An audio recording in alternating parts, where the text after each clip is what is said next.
بزرگان ملت، برادران عزیز، آپ جیسا کہ جانتے ہیں کہ اس کائنات میں، اس ساری دنیا میں، کہ یہ کائنات کتنی وسیع ہے، کتنی بڑی ہے، اس کا کوئی اندازہ نہیں کر سکتا۔ اس کائنات میں جنت بھی ہے، اس کائنات میں عرش الہی بھی ہے، اس کائنات میں اور مقدس چیزیں بھی ہیں، لیکن اگر کوئی مقام عرش الہی سے بھی افضل و اعلیٰ ہے، جنت سے بھی بزرگ و برتر ہے، تو وہ حضور پاک علیہ الصلاۃ والسلام کی قبر شریف کا حصہ ہے۔ اس سے بڑھ کر کائنات میں کوئی اور افضل نہیں، کوئی اور بزرگ نہیں، کوئی اور بہتر مقام نہیں۔ سب سے اعلیٰ، عرش الہی سے بھی اعلیٰ وہ مقام ہے۔ یہ وہ مقام ہے جہاں پر ہر روز صبح 70,000 فرشتے صرف قبر شریف کی زیارت کے لیے آتے ہیں اور واپس جاتے ہیں۔ اسی طرح شام 70,000 فرشتے قبر شریف کی زیارت کے لیے آتے ہیں، پھر واپس جاتے ہیں۔ جو فرشتے ایک مرتبہ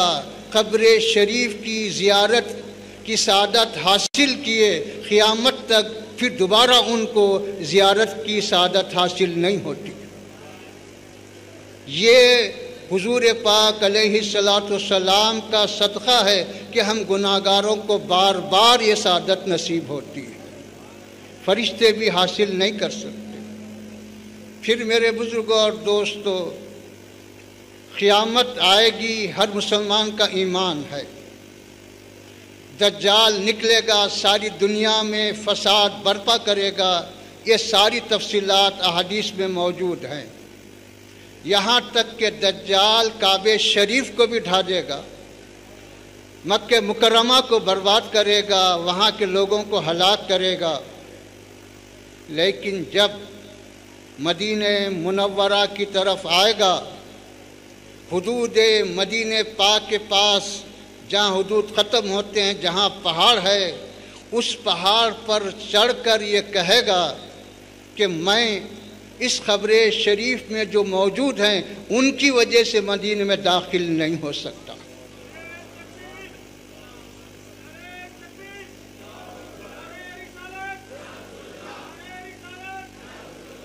میرے بزرگوں اور دوستوں، اللہ نے اپنے حبیب پاک کی حفاظت، اپنے حبیب پاک کے حرم محترم کی حفاظت ہم گناہگاروں کے ذمہ نہیں کیا، بلکہ حدیث پاک میں آتا ہے مدینہ منورہ کے ہر راستے پر اللہ نے حفاظت کرنے والے فرشتوں کو مقرر کر دیا، جس کی وجہ سے دجال داخل نہیں ہو سکے گا۔ یہ وہ مقدس مقام ہے جس کی اللہ سبحانہ و تعالیٰ نے اپنے کلام پاک میں قسم کھائی ہے، فرمایا لا اقسم بہذا البلد وانت حل بہذا البلد، میں اس شہر پاک کی قسم کھاتا ہوں جس میں آپ تشریف فرما۔ تو میرے بزرگوں اور دوستوں، قیامت آئے گی، سب کچھ ہوگا، ہر طرح کی بربادی ہوگی، لیکن مدینہ پاک کبھی نہ اجڑے گا، نہ کبھی برباد ہوگا، نہ وہاں کوئی اور ایسی خرابی آئے۔ یہ جو ہنگامے، یہ جو فساد، یہ جو سازشیں ہیں، یہ صرف تم کو آگاہ کرنے کے لیے، تم کو بیدار کرنے کے لیے ہیں۔ اس سے پہلے دشمنوں نے جسد پاک کو منتقل کرنے کی سازش کی، وہ دشمن مسلمان کے بھیس میں تھے، اسلام کا کلمہ پڑھ کے یہ کام کرتے تھے۔ اسی طرح میرے بزرگوں اور دوستوں، آج داعش یہ کب پیدا ہوا، کب بڑا ہوا، اس کے پاس ہتھیار کہاں سے آئے، اتنی بڑی فوج کیسا جمع ہوئی، اور یہ بڑی حکومتوں کے خلاف مقابلے کے قابل کیسا بنا، یہ سر دھوکہ ہے، یہ دشمنوں کی سازش ہے۔ داعش کا کوئی اسلام سے تعلق نہیں، نہ وہ خوارج ہے، نہ وہ شیعہ ہے، نہ وہ سنی ہے، وہ صرف اسلام کے دشمنوں کا ایک ٹولہ ہے جو اسلام کے نام سے آ رہا ہے۔ لیکن یاد رکھو، حضور پاک علیہ الصلاۃ والسلام نے ارشاد فرمایا، قیامت کی علامتوں میں سے ایک علامت یہ آپ نے بیان فرمائی کہ قیامت کے قریب قتل عام شروع ہو جائے گا۔ قتل عام مسلمانوں میں یہ کوئی نئی بات نہیں ہے، قتل عام کوئی اور طریقے سے بھی ہوگا، اور طریقے سے بھی ہوگا، لیکن آج ہم یہ کہہ رہے ہیں کہ یہ خوارج ہیں،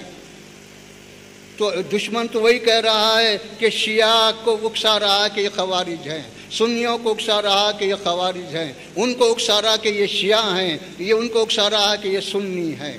اس وقت دنیا 3 حصوں میں بٹی، مسلمان 3 حصوں میں بٹے ہوئے ہیں، ایک سنی مسلمان، ایک خارجی اور ایک شیعہ۔ اگر جیسا کہ ابھی ہم کہتے آئے، سنتے آئے کہ ایک دوسرے کو برداشت کرو، ایک دوسرے کا خیال کرو، ایک دوسرے کا یہ کرو، یہ باتوں سے نہیں ہوتا، عمل سے ہوتا ہے۔ لاکھ ہم باتیں کہیں، لاکھ ہم دعائیں کریں، کوئی دعا قبول نہیں ہوتی اللہ کے پاس جب تک کہ ہمارے اندر اخلاص نہ ہو، جب تک کہ ہمارے اندر حقیقت نہ ہو، جب تک کہ ہمارے اندر اللہ کا ڈر اور خوف نہ ہو، حضور کی محبت نہ ہو، کوئی دعا قبول نہیں ہو سکتی۔ تو میرے بزرگوں اور دوستو، دشمن بھی یہی کہہ رہا ہے کہ ہم نہیں کر رہے ہیں، یہ داعش کر رہا ہے، ہم نہیں کر رہے ہیں، فلاں کر رہا، ہم نہیں کر رہے ہیں، فلاں کر رہا۔ مصری ادیب لکھتا ہے کہ مسلمان اس بات پر متفق ہیں کہ آپس میں اتفاق نہیں کریں گے۔ آج ساری حکومتیں بک چکی ہیں، کوئی حکومت تمہاری نہیں ہے، جتنے بیٹھے ہوئے ہیں وہ سب بکے ہوئے ہیں، صرف اسلام کا نام زبان پر ہے اور اسلام کا کام، اسلام کے خلاف کام ان کا جاری ہے۔ ان کے اندر کوئی اسلام کی صداقت نہیں ہے، ان کے اندر اسلام کی کوئی حمیت نہیں ہے، ان کے اندر اسلام کا کوئی جذبہ نہیں ہے، یہ سب دشمن کے بٹھائے ہوئے ہیں اور دشمن کے غلام بنے ہوئے ہیں۔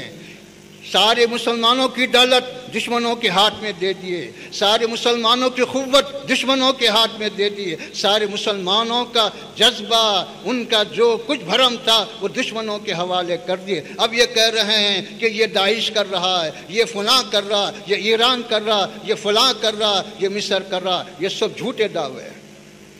لیکن مسلمانوں، تمہاری بقا کسی حکومت سے نہیں ہے، تمہاری بقا دولت سے نہیں ہے، تمہاری بقا کسی اور چیز سے نہیں ہے، تمہاری بقا اللہ کی ذات سے ہے، تمہاری بقا حضور پاک علیہ الصلاۃ والسلام سے وابستگی سے ہے۔ جب تک کہ یہ چیزیں تم میں ہیں، دنیا کی کوئی طاقت تم کو نظر اٹھا کے دیکھ نہیں سکتی۔ لیکن یہ آزمائش کا دور ہے، یہ امتحان کا دور ہے، اس میں ثابت قدم رہنا اور اپنے آپ کو اسلام پر ثابت قدم رکھنا، اسی میں تمہاری کامیابی ہے۔ یاد رکھو کہ اس سے زیادہ مصیبتیں تم پر آنے والی ہیں، کیونکہ حدیث پاک میں آیا کہ یہ جو مصیبت ہے، یہ مصیبت کچھ بھی نہیں ہے، اس کو تم معمولی سمجھو، اس سے بڑھ کر مصیبتیں آنے والی ہیں۔ بتلایا گیا کہ اور جنگ عظیم بھی ہونے والی ہے، جس میں دشمنوں سے تمہاری ایسی جنگ ہوگی، جس میں لاکھوں لوگ مریں گے، اتنے لوگ مریں گے، اتنے لوگ مریں گے کہ مردوں کے تعفن سے پرندہ اڑ کر کچھ دیر دور تک بھی جا نہیں سکے گا، ٹپ کر مر جائے گا۔ ایسی جنگ بھی ہونے والی ہے۔ تو اپنے آپ کو تیار کرو، اپنے آپ کو مضبوط بناؤ اور اپنے آپ کو مستعد بناؤ اور اپنے آپ کو جو ہے اسلام کے لیے وقف کرو۔ اللہ سبحانہ و تعالیٰ کی ذات یقیناً قادر ہے، ہر چیز پر قادر ہے، لیکن اس کا دستور ہے، اس کا قانون ہے، ان اللہ لا یغیر ما بقوم حتی یغیر ما بانفسہم۔ اللہ اس قوم کو نہیں بدلتا جب تک کہ وہ قوم نہ بدلے۔ اگر تم بدلیں گے تو اللہ کی رحمت تمہارے ساتھ ہے، تم بدلیں گے تو حضور کی عنایت تمہارے ساتھ ہے، اگر تم بدلیں گے تو فتح و نصرت تمہارے قدموں میں ہے۔ اگر تم نہیں بدل کے تم جو ہے حرم پاک میں بھی دعا کرے تو قبول نہیں ہوتی، تم لاکھ دعائیں کرو قبول نہیں ہوتی۔ تو میرے بھائیوں، میرے بزرگوں اور دوستوں، یہ وقت جو ہے صرف سوچنے کا نہیں ہے، سے سمجھنے کا نہیں ہے، یہ صرف ایک دوسرے کی طرف دیکھنے کا نہیں ہے، مل بیٹھ کر حقیقت کو اختیار کرنا اور صحیح منصوبہ بنانا اور صحیح حکمت عملی اختیار کر کے اس کے تحت اپنے کارواں کو آگے بڑھانا، یہی ہماری کامیابی کی دلیل ہے۔ میں دعا کرتا ہوں کہ اللہ جس طرح تو نے یہ سارے تیرے غلاموں کو، تیرے حبیب پاک علیہ الصلوۃ والسلام کے غلاموں کو تیرے حبیب پاک علیہ الصلوۃ والسلام کی محبت میں جمع فرمایا، ان کے ایمان کو اور قوی بنا، ہمارے اندر قوت عطا فرما، ہمارے اندر محبت حقیقت عطا فرما، ہمارے اندر جذبہ اطاعت کا عطا فرما، ہمارے اندر تقوی